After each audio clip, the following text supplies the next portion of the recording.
संभाजीनगरमध्ये आदित्य ठाकरेंनी मशाल रॅली काढली। त्यानंतर त्यांनी थेट जीपवर चढून भाषण केलं। आदित्य ठाकरे जीपवर चढून कमरेवर हात ठेवून सत्ताधाऱ्यांवर त्यांनी हल्लाबोल केलाय। त्यांच्या या कृतीने थेट बाळासाहेब ठाकरेंची आठवण ताजी झाली, कारण 1968 साली बाळासाहेब ठाकरेंनी मुंबईत गेटवे ऑफ इंडिया समोर गाडीवर चढून भाषण केलं होतं।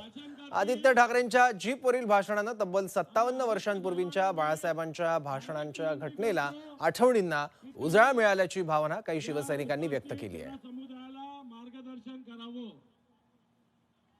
जय महाराष्ट्र घडवायचं आहे आणि बदल जर घडवायचा असेल तर बदल घडवण्याचं चिन्ह हे कुठचं आहे?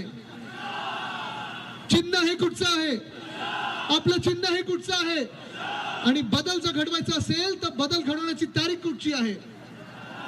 15 ना? कोण बाहेर फिरायला जाणार आहे? भाजपच्या अपप्रचाराला बळी पडणार आहे? मिंदे जे खोटं बोलतात त्याला बळी पडणार आहे? आपण ही ताकद लावूया की एका बाजूला आपण सगळे चांगलं शहर बनवणारी लोक आणि दुसऱ्या बाजूला हे भाजपचे सगळे भ्रष्टाचारी जनता पक्षवाले लोक। तयार आहात? लढायला तयार आहात? जिंकायला तयार आहात? चला मग बदल घडवायचा, तारीख, चिन्ह। धन्यवाद।